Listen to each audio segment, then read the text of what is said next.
The Galactic Defense Academy's main hall had never been quite so silent. 2,000 students from across the known universe, representing hundreds of species, stopped mid-conversation as the massive doors swung open. Standing in the entrance was something most of them had only heard about in stories: a human. James Harrison adjusted the simple backpack on his shoulder, trying to ignore the countless eyes, optical sensors, and sensory stalks fixed upon him. The registration officer, a towering arachnid named Administrator Vextal, clicked her mandibles nervously as she reviewed his credentials for the fourth time. "This is most irregular," she chittered, her 8 eyes blinking in an unsynchronized pattern that suggested extreme stress. "We've never had a human?" James offered helpfully. "Yeah, I get that a lot. But the Galactic Council approved my transfer last month. Something about promoting interspecies understanding and cooperation." A ripple of whispers spread through the hall. The word Deathworlder echoed from various universal translators, each making the term sound more ominous than the last.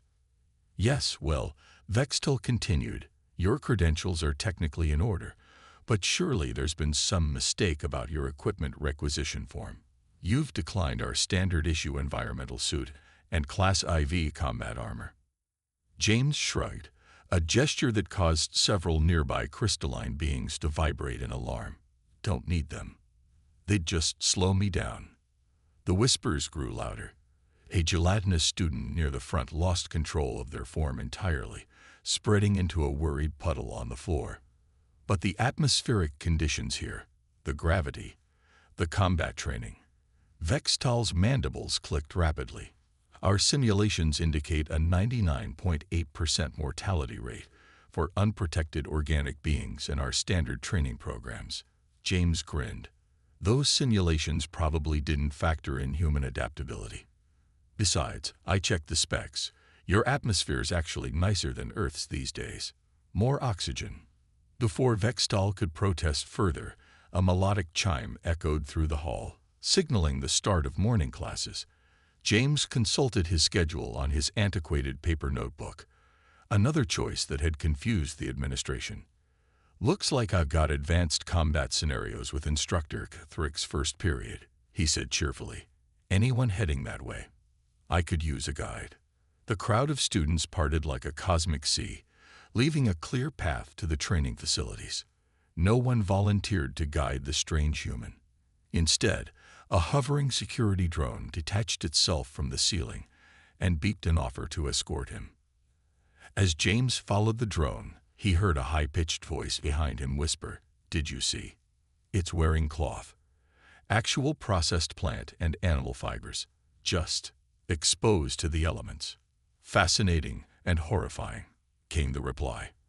"I heard their planet has microorganisms that live inside them, on purpose." James smiled to himself as he walked.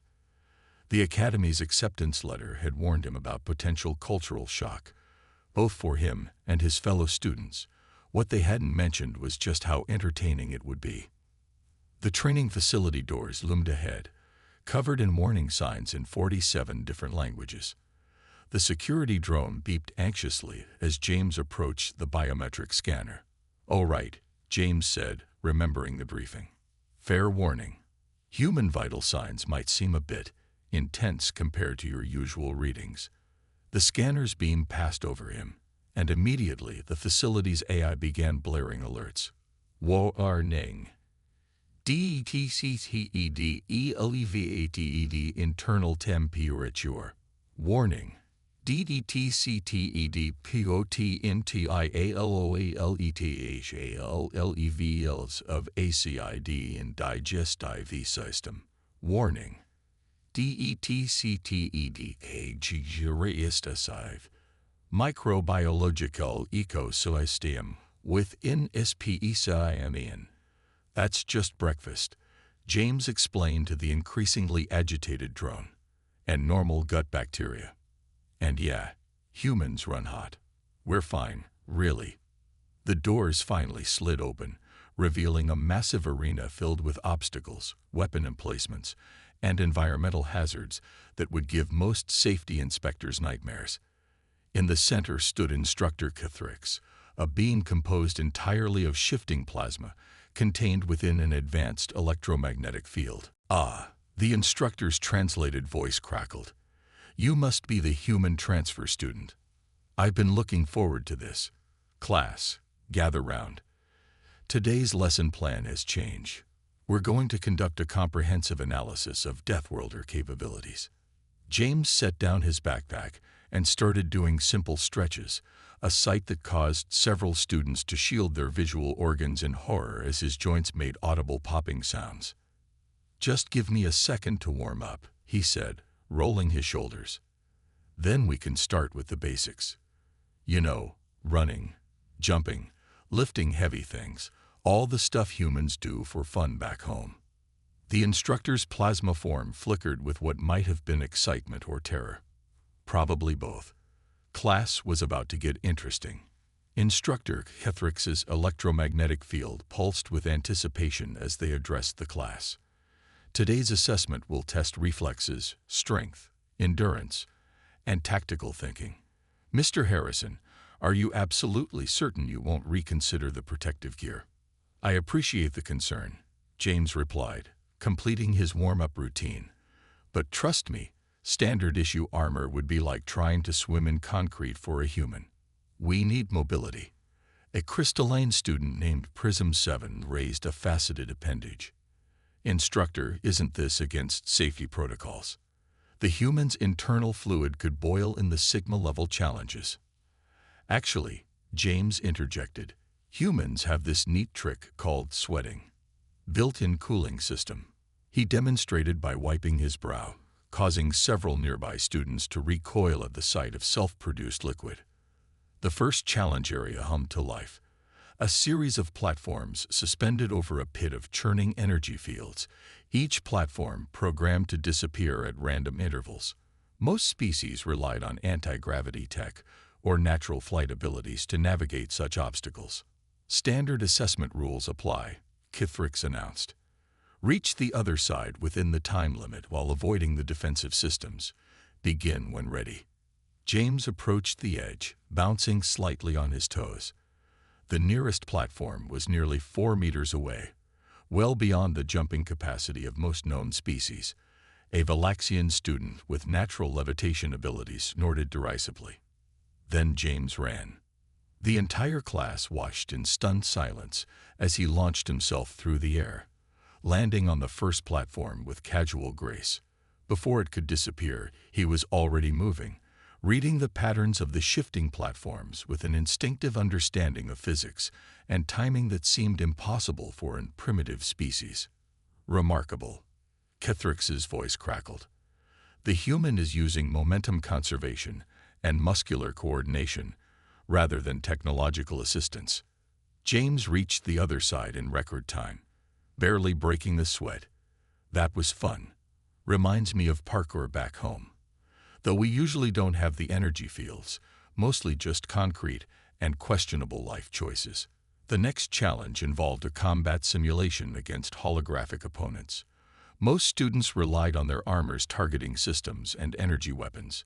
James faced it armed with nothing but his natural abilities and what he called basic hand-to-hand training.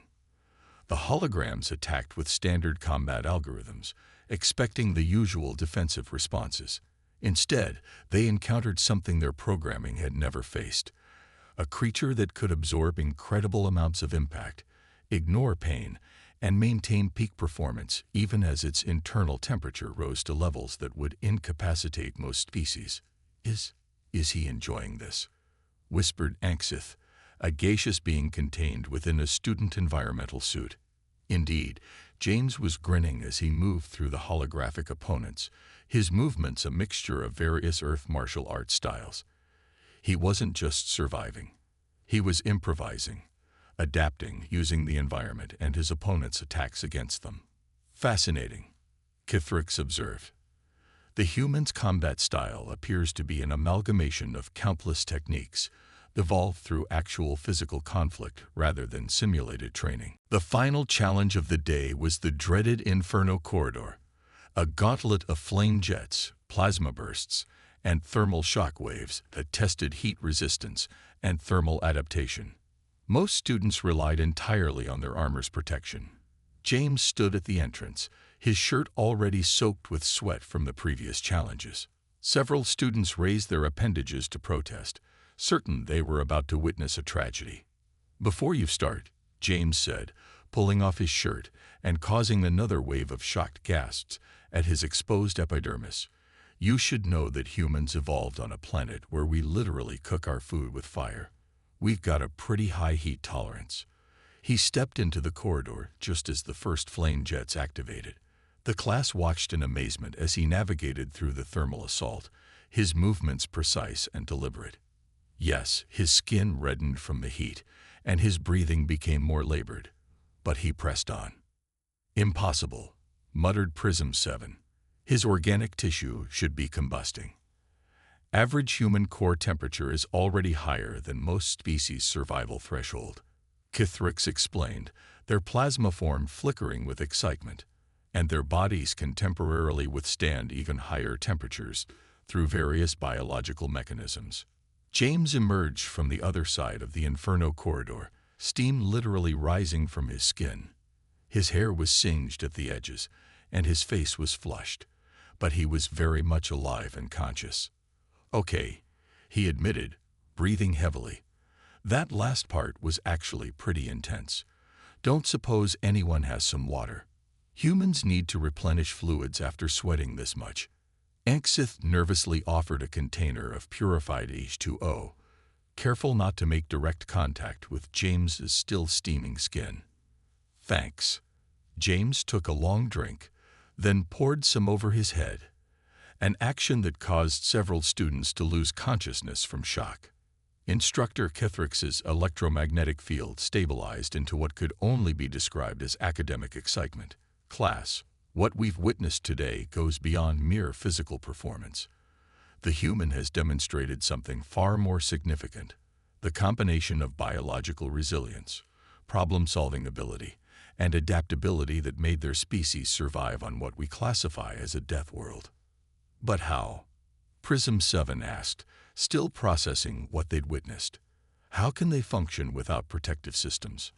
James dried off with a towel from his backpack, smiling. "Sometimes the best protection isn't armor or force fields. It's being tough enough to take a hit and smart enough to learn from it. That's how we survived Earth, and that's how we'll contribute to the Academy." As the class dispersed, buzzing with discussions about what they'd witnessed, Cadets approached James privately. "Mr. Harrison, I should warn you. Today's performance will attract considerable attention. Not everyone in the galaxy is ready to accept that a primitive species could be so capable." James nodded, pulling on a fresh shirt. "I understand, instructor. But maybe that's exactly why I'm here, to show that different doesn't mean inferior.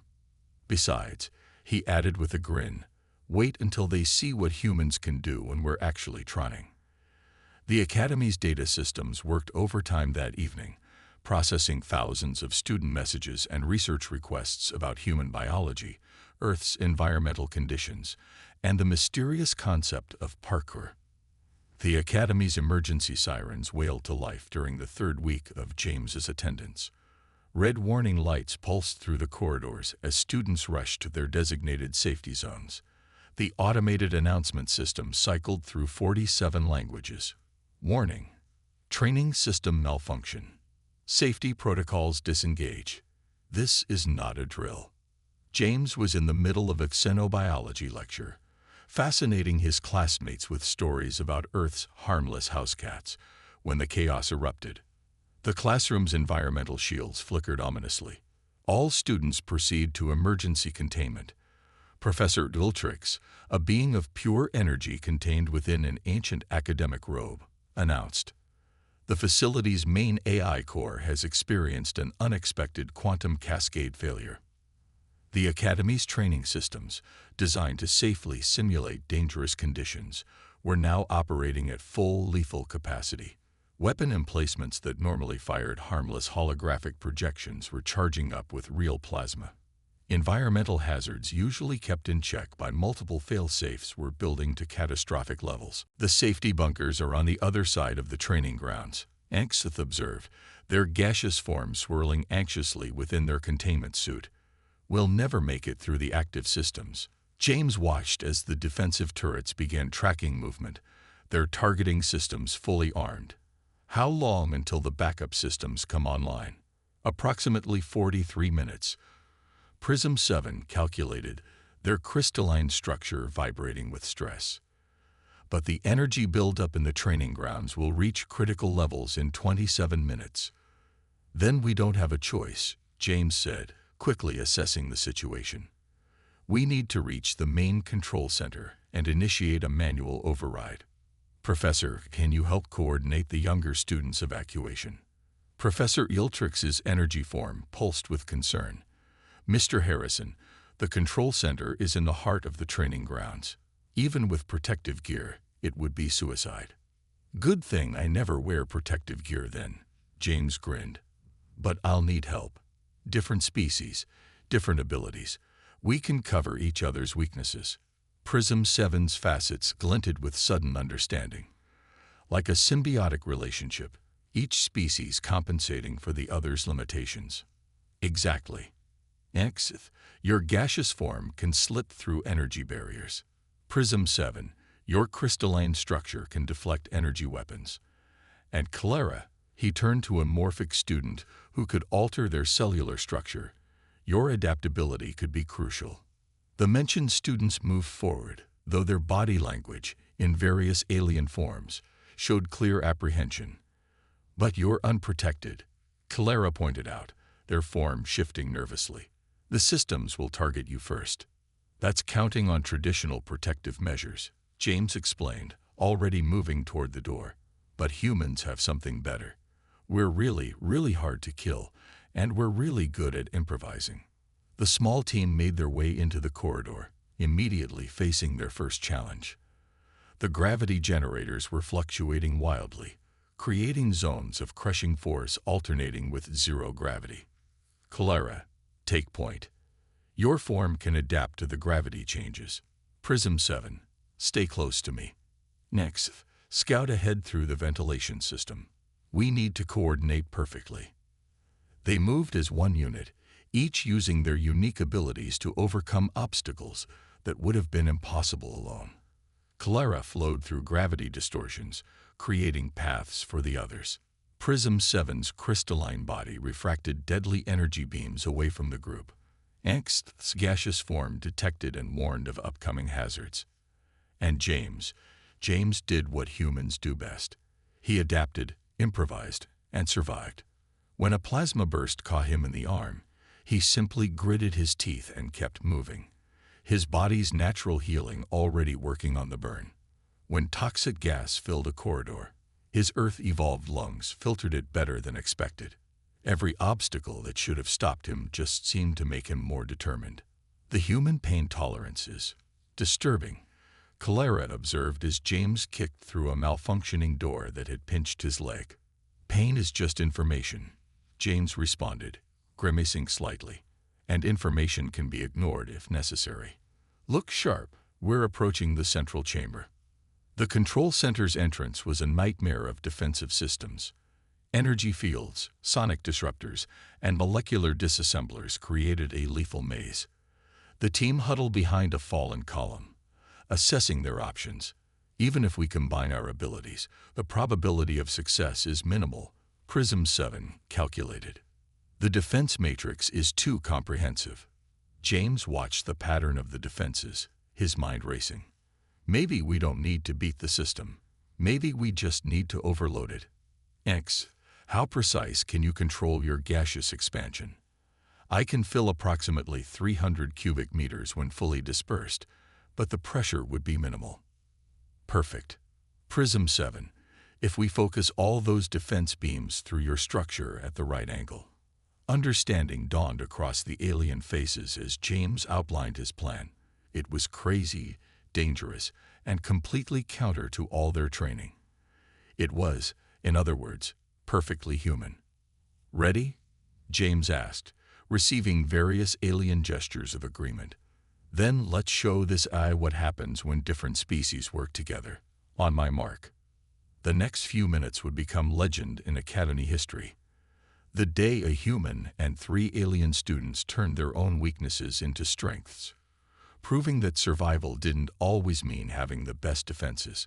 Sometimes it meant being crazy enough to try the impossible. James sprinted straight into the defense grid, his movement triggering every targeting system simultaneously.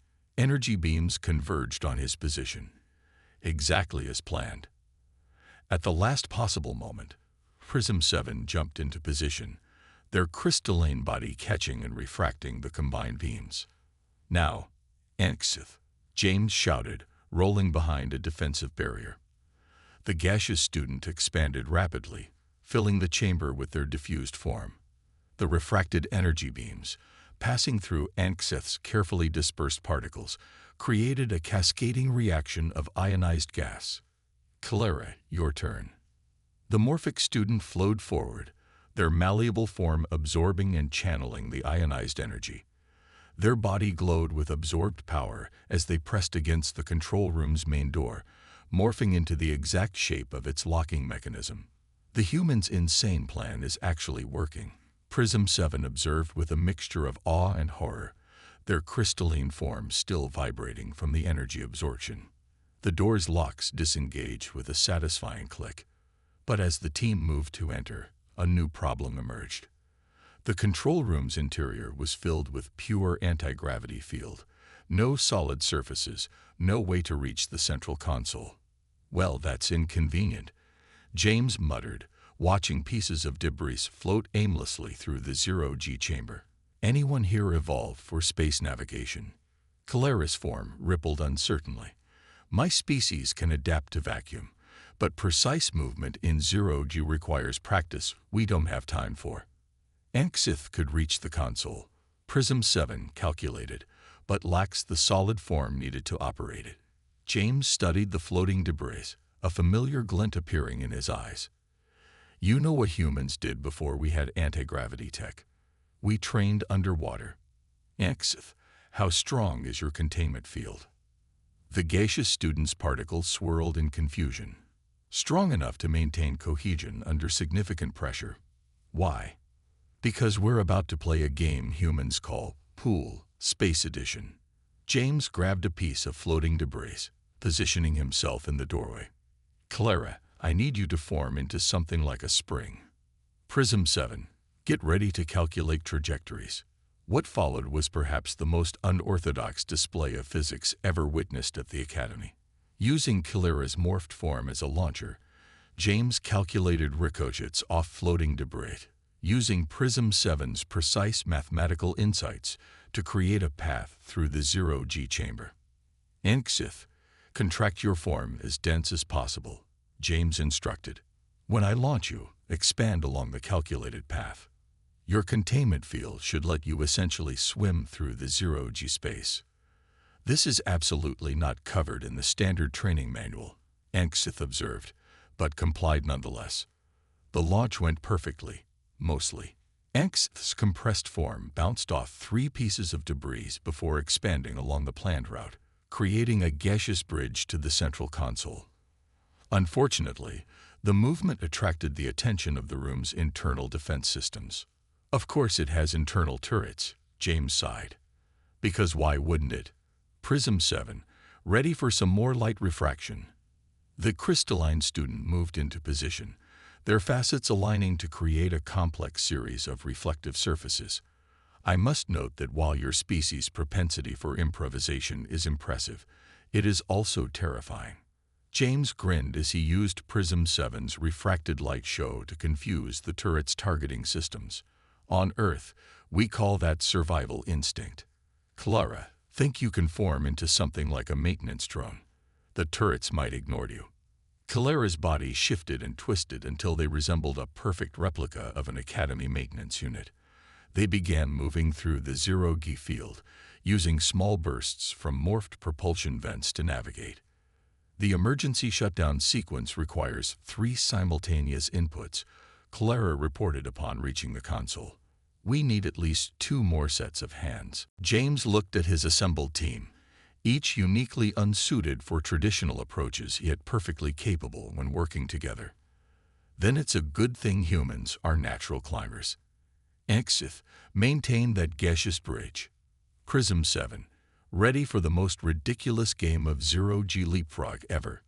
Using Exith's compressed gas form as a series of stepping stones, James and Prism 7 bounded through the zero-G field.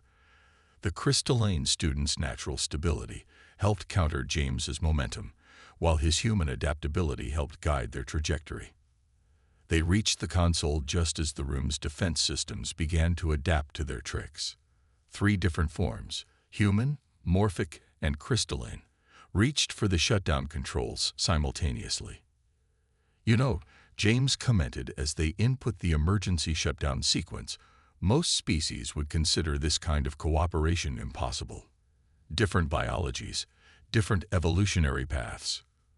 "Perhaps," Prism 7 responded, their crystalline form glinting.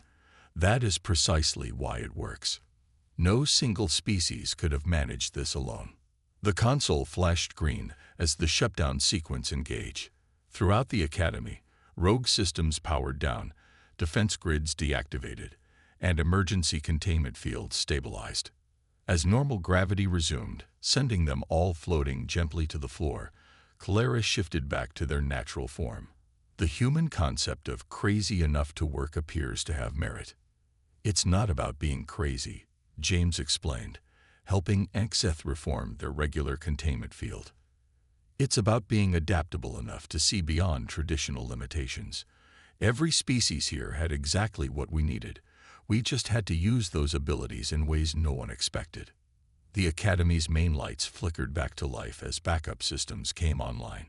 Through the control room's viewport, they could see other students emerging from safety bunkers, marveling at the unorthodox team's success.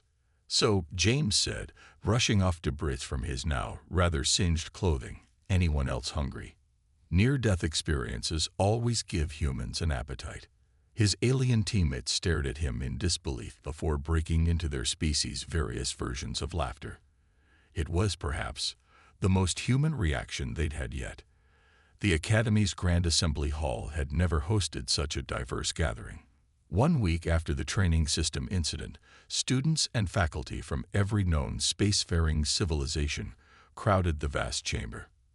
At the center stage stood James, alongside Exith, Prism 7, and Clara, the unlikely team that had saved the facility. Chancellor Vorkath, an ancient being composed of quantum probability waves, materialized at the podium. "Today marks a significant shift in our understanding of interspecies cooperation." Their voice resonated through probability fields. "The recent incident has forced us to reevaluate many of our assumptions about species compatibility and unconventional problem-solving methods." James tried not to fidget as thousands of alien eyes focused on him. He'd faced down malfunctioning death machines with less nervousness than this formal ceremony. The Galactic Defense Academy has always prided itself on preparing students for any challenge, the Chancellor continued. "However, recent events have shown that our traditional approach may have been limited. Therefore, we are instituting a new training protocol based on the remarkable demonstration of cross-species cooperation we witnessed." Murmurs rippled through the crowd as holographic displays activated, showing footage from their improvised mission. James noticed many students wincing at his more reckless moments. Furthermore, the Chancellor's form shifted through probability states with excitement. "We have received an unprecedented number of new applications from Earth. It seems humans have been waiting for an opportunity to prove their worth to the galactic community." "Oh no," James whispered, causing Exith's gaseous form to swirl with amusement. "Which is why," Chancellor Vorkath announced, "we are establishing a new department, Unconventional Tactical Solutions, and our first successful human student, James Harrison, along with his exemplary team, will be its founding members." The audience erupted in a cacophony of various alien expressions of surprise and approval. Clara's form rippled with pride, while Prism 7's facets gleamed with academic interest. But before we proceed, the Chancellor added, their probability waves condensing with seriousness. We have prepared one final test. Computer, initiate Protocol Omega. The assembly hall's lights dimmed as its hidden training systems activated. But unlike previous challenges, this wasn't about individual performance. The hall split into sections, each requiring different biological adaptations to navigate.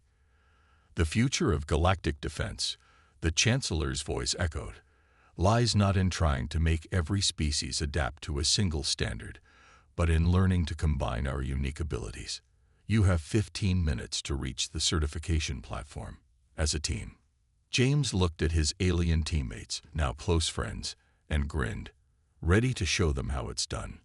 What followed was a symphony of interspecies cooperation. Angst's gaseous form detected and neutralized atmospheric hazards. Prism 7's crystalline structure refracted deadly energy beams into harmless light shows.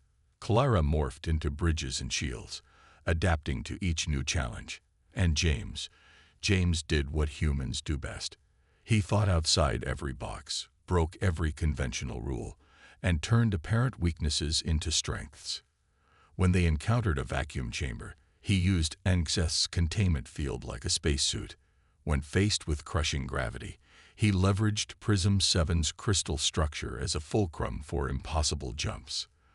They reached the platform with seconds to spare, each contributing their unique abilities in ways the Academy's founders had never imagined possible. Magnificent, Chancellor Vorkath declared as the systems powered down. This is what we've been missing. Not just tolerance of our differences, but celebration of them.